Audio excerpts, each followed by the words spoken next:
BBC Audio presents Michael Portillo, On Politics, a specially selected collection of radio shows that examine the history of democracy and chart the development of the modern political system. First we have Democracy on Trial, a three-part series in which Michael Portillo investigates the difficult and dangerous global journey taken by this fragile ideal over 2,500 years, as well as the surprisingly tenuous grip that democracy holds upon the world today.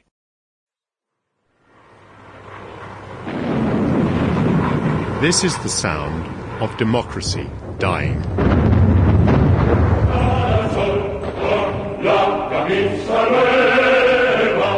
It's July 1936, and an attempted coup d'etat by a group of army generals against the government of the Second Spanish Republic is underway.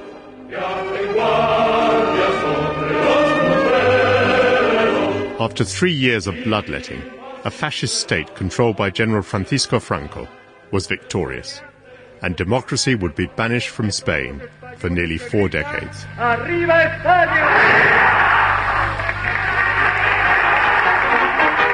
advance of General Franco's columns is pushed on remorselessly.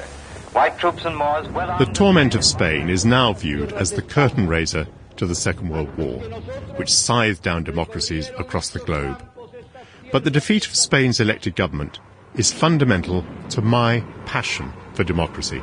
The French government is expecting something like 270,000 refugees and soldiers, of which they now have about 175,000 already over here. My father, Luis, saw his life shattered by the Civil War. An intellectual and idealist, he sided with the government against the military rebels and fought at the front, but in January 1939 was forced into exile. He arrived penniless in Britain. Yet he was content to live here, because here we choose our government. Those born in Britain regard democracy as their birthright, and many, like my father, are drawn here because of it. We literally take it for granted. We may even have moved beyond familiarity to contempt. But we still assume that other countries would benefit from our freedoms. Just 75 years ago, there was no expectation that democracy would spread across the globe, and no enthusiasm for it to do so. Quite the contrary.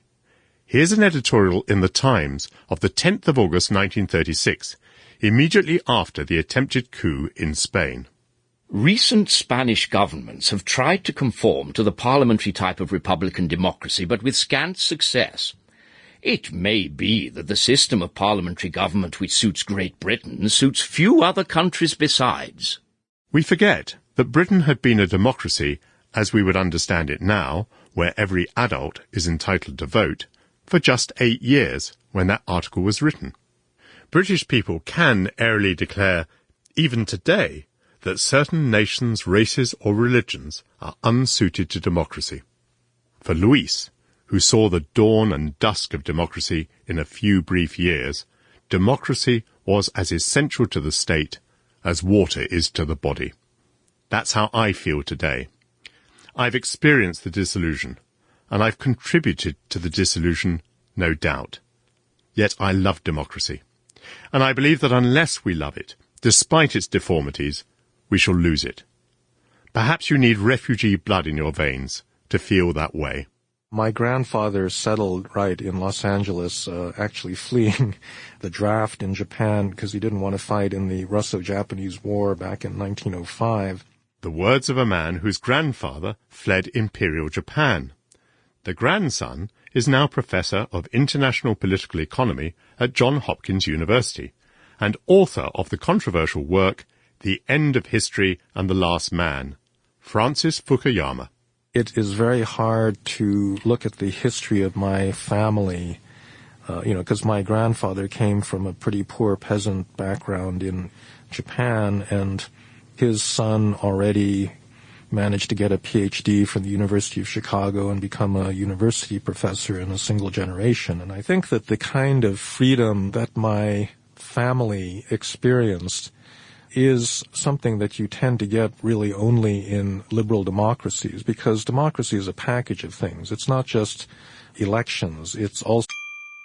Sample complete. Ready to continue?